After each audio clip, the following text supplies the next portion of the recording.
Hello and hey, it's another good day. So today Maritime Museum kocham. ఇక్కడ ఏముంటాయి చూడాలి ఇప్పుడు. And happy Diwali from Cochin. Happy Diwali Diwali from Cochin.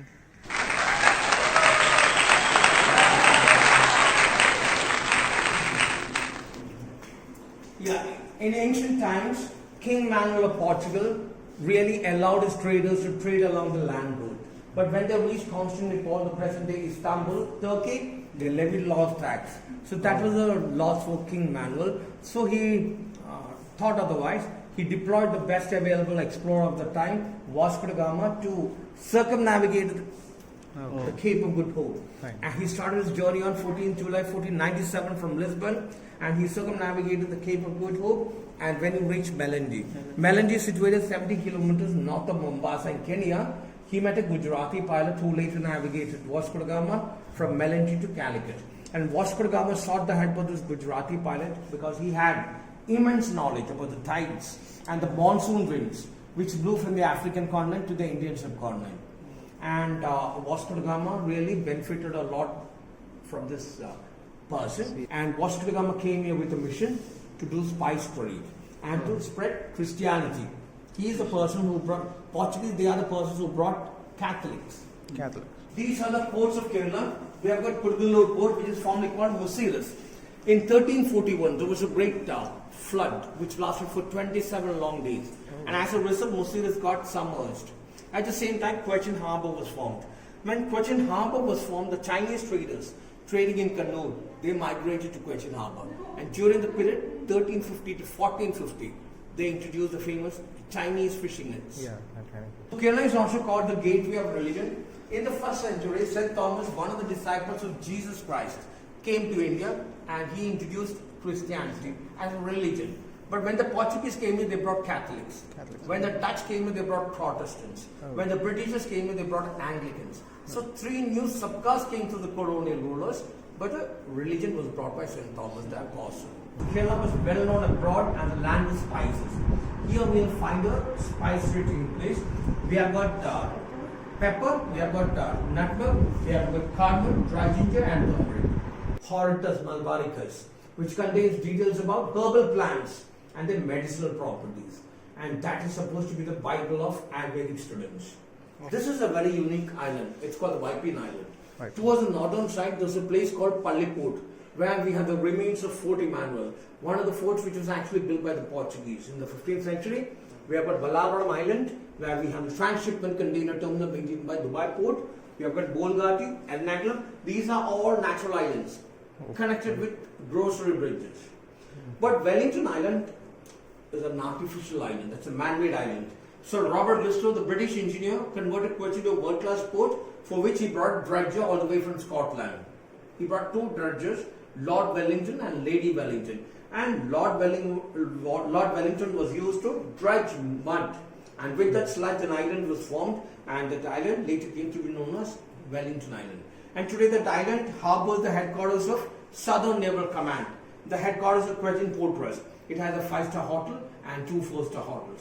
And that island got the name Wellington Island after the famous British Viceroy, Lord Wellington. The first international fleet review was conducted by President K.R. Narayan at Mumbai on the 17th of February 2001.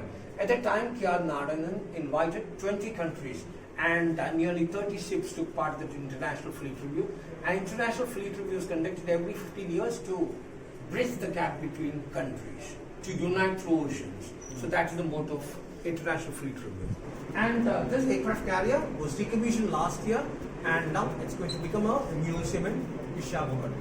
And the first one, INS Vikrant, was decommissioned and it became a museum in Mumbai. And now that museum is also decommissioned, and the scrap has been purchased by the Bajaj Group, and they are making motorbikes. Vasco da Gama was the commanding officer of this particular ship, St. Gabriel. And as I told you, Vasco da Gama came here with a mission. He came here with the intention to do spice trade and to spread Christianity. To spread Christianity, Vasco da Gama brought 7 Jesuit missionaries. They are the persons who converted the locals into Catholics. I became a Catholic because of the Portuguese. So that's a secret revealed.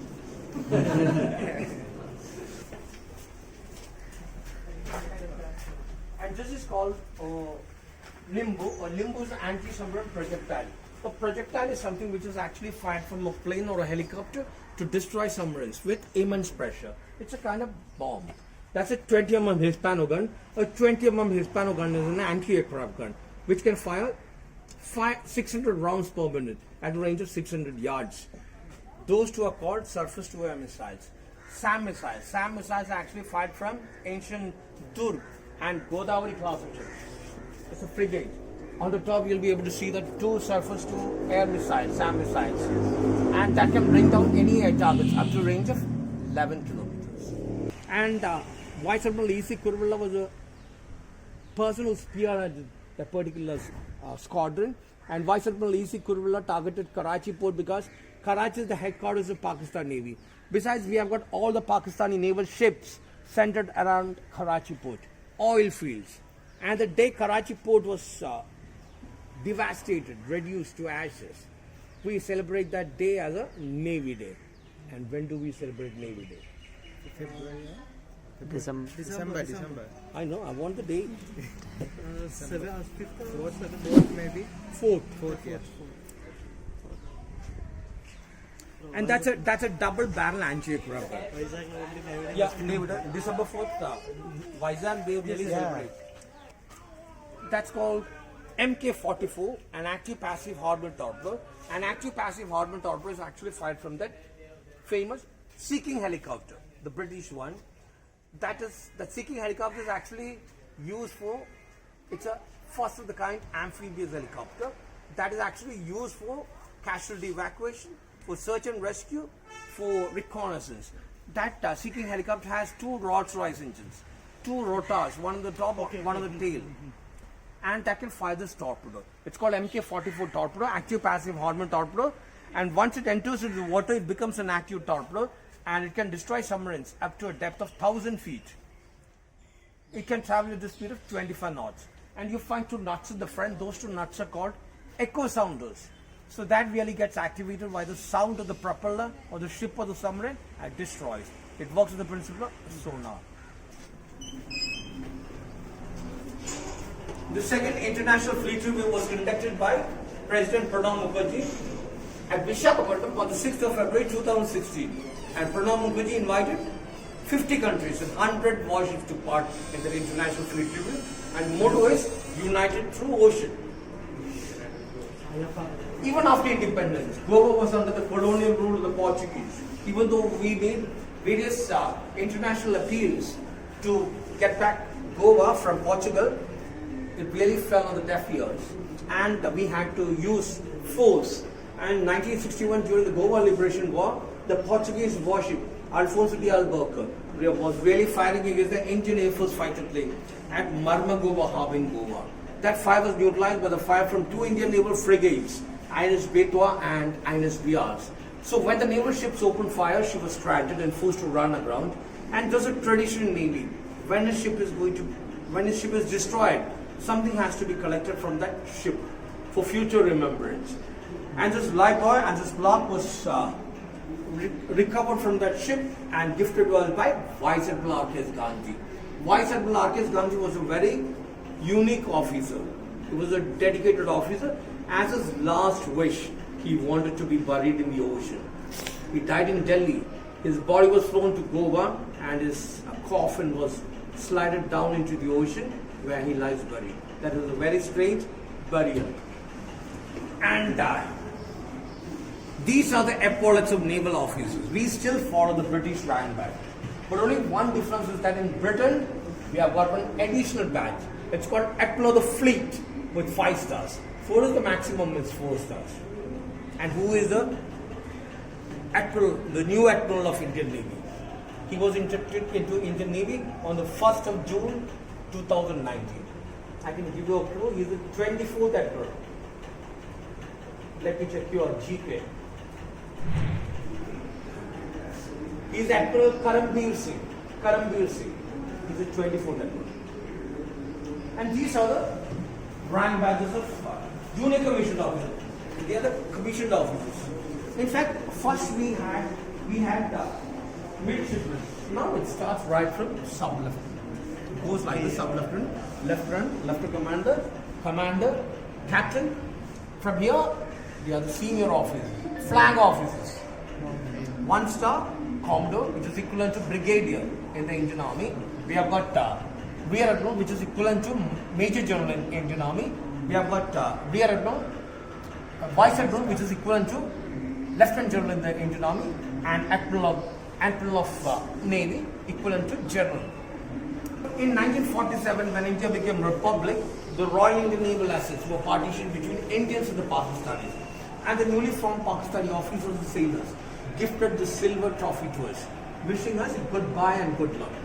We also gifted a silver trophy to the Pakistanis, wishing them also goodbye and good luck. In addition, all the Royal Indian Naval ships were allocated between Indians and the Pakistanis. And just because India has a longer coastline, we got the maximum number. I told you in 1947, when India became republic, we didn't have that admiral till 1958. For 11 years, we depended on the British admirals. The first Indian admiral was Vice Admiral R.D. Qatari, and we have got a Qatari Bagh named after that Vice Admiral in Naval Base. And the last serving British Vice Admiral, Sir S.H. Carlin, is handing over all the papers to the newly formed Vice Admiral of Indian Navy, Vice Admiral R.D. Qatari, on the 22nd of April 1958. And I told you in 1947, when the Royal Indian Navy was split into Indian Navy and Pakistan Navy, the Royal Indian Naval ships were allocated between Indians and the Pakistanis. And just because India has a longer coastline, Indians got the maximum number of ships. In 1945, when the Second World War got over, the ships that took part in the Second World War were given battle honors. These are the names of the ship and the various battle honors given to various ships after the Second World War. I'm sure you are from England, Australia, US. Again, I'm mistaken. From which country? Not from this country. Sorry? Which country? From which country? New Zealand. New Zealand. You have the looks of a British. I'm sorry about that. I'm really sorry. Please come, please come. Yeah, we have a film show. Okay. We just see Harriet jump there. Yeah. Okay, that's it. Please see and enjoy. Bye-bye. Bye bye.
up image, bringing back reveries.